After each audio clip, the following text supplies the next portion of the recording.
What's up, guys? Welcome back to Newswave. So just when we thought we were hearing that there wouldn't be any kind of state of play or a showcase until later this year, now it looks like a new report's going around that we could see some sort of Sony event here pretty soon, and we'll go into exactly what that could be here today. Also, we are going to be talking about a big feature for the Switch 2 that Nintendo really is trying to push right now, but some of the terms of services and the fine print is making people a bit uneasy. We'll see exactly what that is. And then we're also going to be talking about the Wii U, because now there's a new breakthrough that's happening that could work to replace the entire gamepad itself. All that and more. Guys, if you enjoy these videos, make sure you hit that like button. Helps out a ton. And if you're new here to the Spawnwave channel, make sure you subscribe down below. And of course, members for the channel do get Newswave early. If you would like to learn more about that, click the join button or the link in the description down below.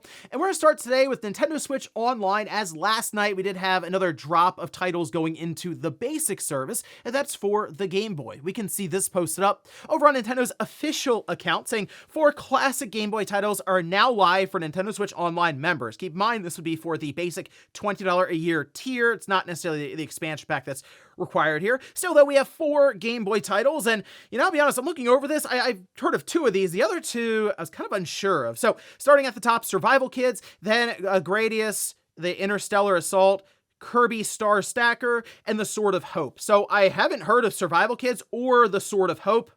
And, I looked at Survival Kids as they were showing off some of the footage. I mean, it looks like what you'd expect it to be. Essentially, in this case, you're stranded, it looked like, on an island, and you're trying to survive. Showed them making, like, campfire, putting sticks and stuff together. So, interesting, I guess, Game Boy game that I didn't even know was a thing. And then the Sword of Hope, another one. That one's kind of a more RPG, looked almost like dungeon crawler style game. So, I don't know, 4 titles going in. Kind of cool to see games that you weren't really aware of, like Survival Kids, just kind of become available immediately, which they are now, and you can check them out. Also, we had a bit of a surprise as Space Marine, the first one that came out back in, 2011 on the Xbox 360, the PS3, and PC, is getting a full remaster. But there's one catch here that a little surprising. We could see this actually posted up over on YouTube with the trailer as well as the description that says, updated for a new generation by Sneaky Box with 4K resolution, modernized controls, an interface overhaul, improved character models, and remastered audio. The Master Crafted Edition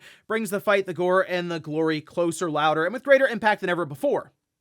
So the thing about this, it is coming out June 10th. It's going into Game Pass day 1, and it's only on Xbox and PC at this time. And it's not common that we see the PS5 get skipped over for release. Obviously, money changed hands here for it to be going into Game Pass. It's not typical that you see it go into Game Pass and then not the PlayStation 5 as well. That's usually something that happens. Microsoft will even publish a game like Ninja Gaiden 4 and then still put it on PlayStation 5. So this seems like Sega, I guess, making this decision alongside of Microsoft again with money changing hands. It's not something, again, that I really expect Microsoft to do much of, but when they do, it certainly comes up as a bit of a shock. Oh, and there have been questions around mouse compatibility through USB for the Switch 2, because obviously one of the big things it has is that mouse mode where the Joy-Con goes sideways and all of a sudden you can use it for pointing and clicking, whether it's on the menu or maybe some sort of real-time strategy game. Well, it looks like you can indeed use just USB mice, and we're going to, again, try to figure out compatibility across the board. I'm sure many of them will be attempted at least, but seems like USB mouse in general is on here. We can see it being used here. Now, this is about the 11-minute mark in this Nobunaga's Ambition Awakening gameplay video that was posted with developer commentary. And as you get further in, they just start using the mouse, and they kind of talk about, just a USB mouse in general. So if whatever you have most likely will work here. So that's just a good option in case you're not really a fan maybe of the ergonomics, we'll say, of the Joy-Con being flipped sideways, as that's more of just a convenience thing, because you should have the Joy-Cons with you in portable mode, then tabletop mode and everything. It comes in the box, so everyone at least has access to that mouse mode. But if you want a more comfortable experience, technically you should be able to plug in a USB mouse. But again, we'll see a lot of testing, I'm sure, with different brands and everything after the system comes out. And guys, with some of the quick news out of the way, let's get into the bigger stuff. Let's start right away with Sony and the potential for some sort of event next month in June. Now, it seems pretty clear that a May event is indeed ruled out, since we're just about at the end of the month. And so when you hear Nate and others say they haven't really heard anything coming up anytime soon, I mean, you could have, I guess, an event a month or more out, and it still kind of fit in there. So when Jeff Grubb did go on his morning games mess thing, the podcast that he does over on Giant Bomb, and starts talking about a PlayStation event, clearly people are going to look and listen because it's a bit different than we've heard from many other people. So let's take a look. This is posted up and transcribed over on Insider Gaming. Jeff Grubb saying they're doing something in June. Now, is that going to be a big showcase? I don't think so. I've said a couple months ago that I heard that they were discussing going back and forth about doing a showcase or a state of play. Sounds like they've probably settled on a state of play. I'm not 100% about that aspect of it. It's probably a state of play though, but I have heard June. Now, after this, of course, quickly started to make the rounds. Jeff Grubb did decide to go over to Twitter X and clarify somewhat exactly what he means. Says PlayStation event in June. That's the entirety of what I can confirm. No specific dates. Not sure if it's a state of play or a big boy showcase, but I lean towards state of play. That's it. Anything else that people add is their own speculation. Now, others have started to kind of chime in here, like Detective Seeds. This was making the rounds here a bit. PlayStation state of play targeting week before Death Stranding 2 releases. Take date with grain of salt. They can push it live earlier if they want. Runtime about 40-ish minutes. Okay.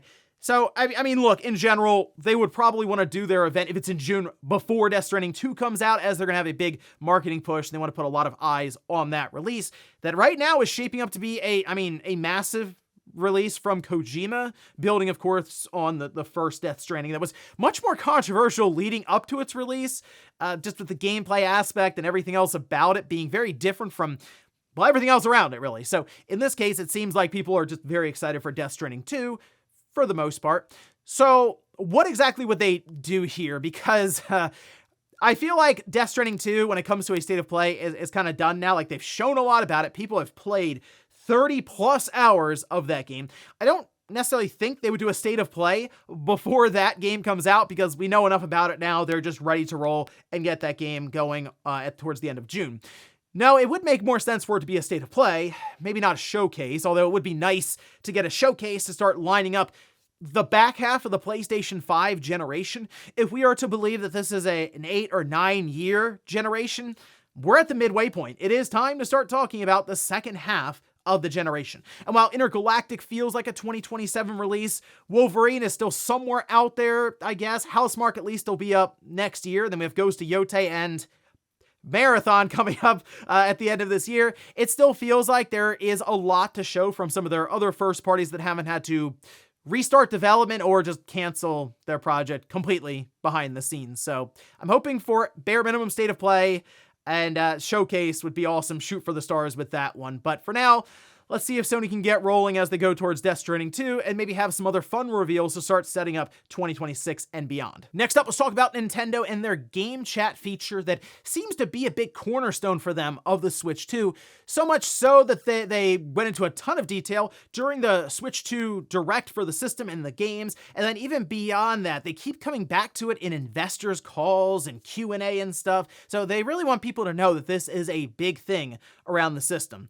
So of course, people start going through a lot of the terms and services, the fine print, and they're finding things that isn't exactly exciting to hear about. So let's take a look. This is posted up. This is over on Video Gamer, who says, mobile phone number registration required for GameChat. This is the terms and agreements. Children must get approval from a parent or guardian via the Nintendo Switch Parental Controls app to use GameChat.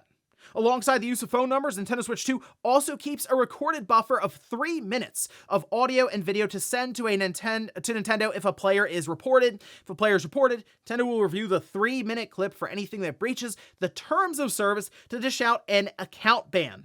Now, the company did clarify, this is to GameSpot, a Nintendo spokesperson was able to at least clarify, saying that apart from these scenarios, all recordings are privately stored on the device, that being your Switch 2. No person's recordings are sent to Nintendo until a report is submitted. So I had brought up before the Kinect and sort of the backlash around the idea of having a camera in your living room back in, this is like 2013, when they were really showcasing it. And that didn't help, along with their DRM and everything they were trying to do always online, all these requirements, so many hoops to jump through for the Xbox One. So it's not quite that level. But, of course, here we are now, once again, with a camera that people are like, oh, it's going to record and listen to me? for like minutes on end and store it, and then if needed, send it to Nintendo. So naturally, there's going to be some concern around how much Nintendo is actually listening, just like every other tech company around you, whether it's your cell phone or Microsoft or Sony or Valve or Discord or YouTube. Basically everyone. It's just in here, Nintendo is pretty straightforward. I will say that about it in their terms of services. So naturally, this again getting kicked back around when it comes to just potential spying on you, really, when you're playing your games in the comfort of your own home. The other thing, though, with the phone number, you know, I'm not too surprised when I read that, because of what happened with Nintendo and Swap Note back in the day on the 3DS, where messages were being sent between younger gamers, we'll say, and others, and Nintendo very quickly was like, nope, not doing that, and they shut it down real quick. So here, the idea being, naturally, if you're tying a phone number to an account and requiring it for GameChat, if you get banned, then it's harder to set up another account because you'd need a new phone number, and it just makes it more difficult there. But also, maybe they're thinking, hey, it'll be harder for an 8 or 9-year-old or something to necessarily make an account and be able to set all this up on their own. So it's just some safeguards I feel like Nintendo's putting in place for moderation, but also trying to avoid maybe another Swap Note scenario. Although that might be a little more difficult just based on the fact that it's mostly off your friends list and other things there. But yeah, not shocking to me that Nintendo would be very, very careful and maybe even concerned themselves about what's about to happen when they unleash GameChat on the world. Next up, let's talk about that Wii U gamepad, because there is something somewhat unfortunate about the Wii U in the way that it was set up.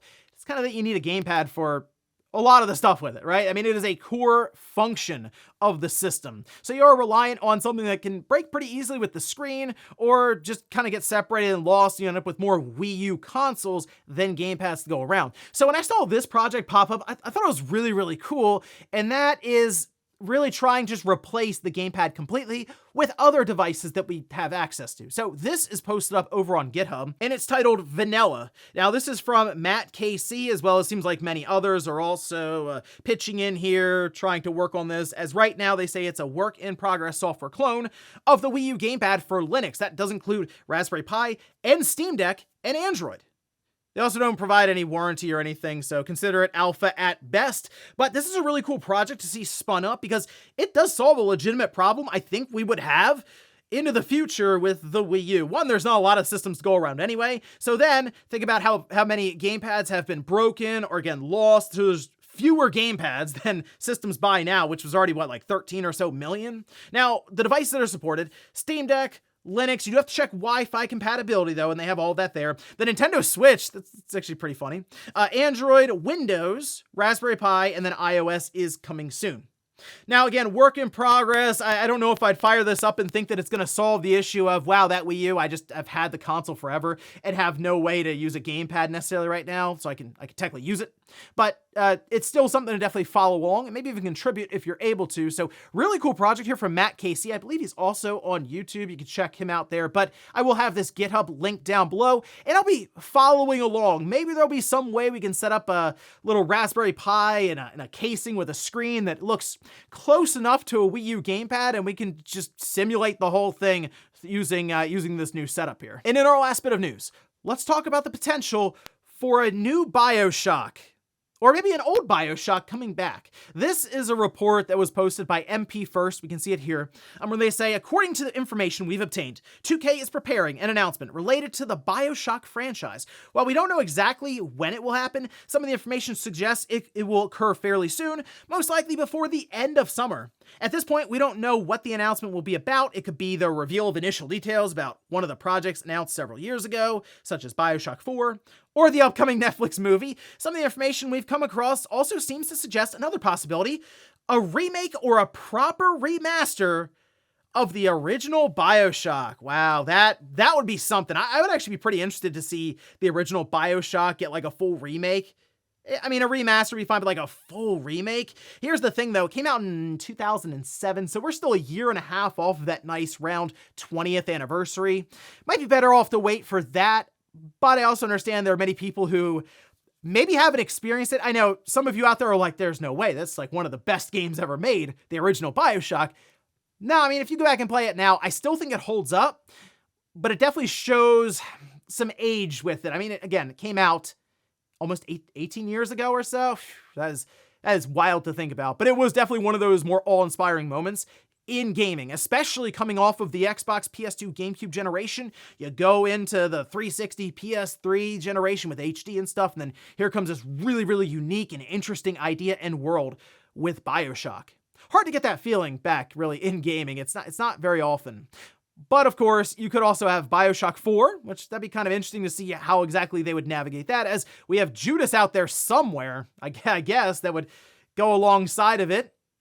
And then the movie and Netflix. That one might be the most disappointing, although people, of course, do like the movies and series that we've seen now because they're getting better and better. It's not everyone's gonna home run like Borderlands or something, but they're definitely better now. Video game movies and TV series and adaptations significantly better than they were back in the day. I mean, we had to sit through things like the old Mario movie and Final Fantasy Spirits Within. Different times now, definitely. Out of all this though, I would like to see a new Bioshock, but man, it'd be so interesting to see what a remake of that original Bioshock would look like. Either way, apparently something Bioshock is what we can expect as we head through the summer. So Summer Game Fest right around the corner, just June in general. It seems like a lot is shaping up to be revealed there. So we'll have to keep an eye out, apparently from 2K with Bioshock. And before we go to the comment of the day, we'll take a look at the poll that I posted up yesterday where I ask, is GameChat on the Switch 2 a big selling point for you? Okay, 94% say no, it's not really a big deal for me. 6% say yes, I'll be using it a lot. I did see people in the comments saying, hey, you know what, the chat, that's great.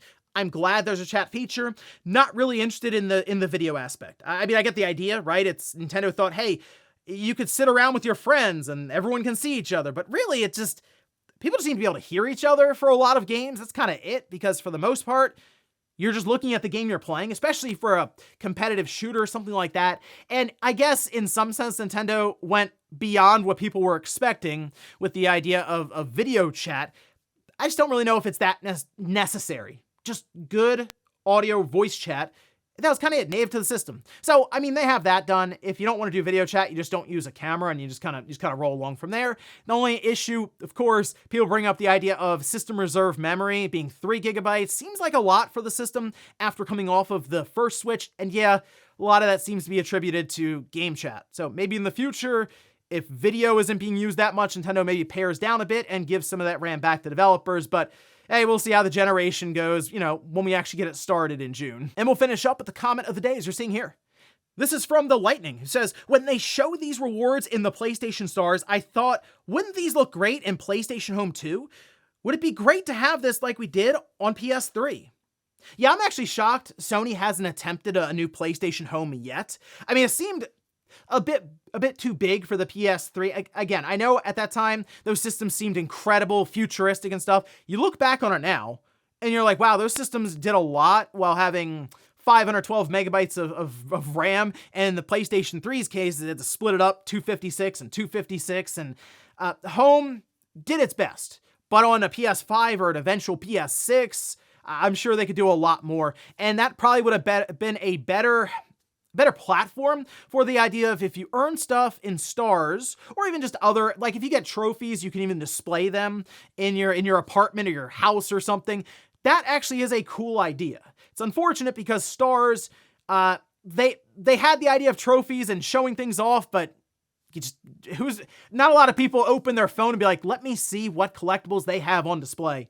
Now, if it's on your PlayStation 5 and it's in something like Home and easily shown off, it might get a few more looks and more interest. So we'll see if maybe that's a plan Sony has in the future. If nothing else, they're interested in monthly active users and engagement. Seems like something that a new PlayStation Home would be all about. So I guess there it technically aligns with their ideas. And ladies and gentlemen, that's going to do it here for Newswave. If you enjoyed this video, guys, hit that like button. If not, hit the dislike. Leave comments down below about everything we talked about here today. If you missed yesterday's Newswave, I'll leave it up here in a card. Or maybe you wanted to see some of the pickups I got at a recent retro megastore opening, I'll leave that right below it. Thanks guys for watching, and I'll see you next time.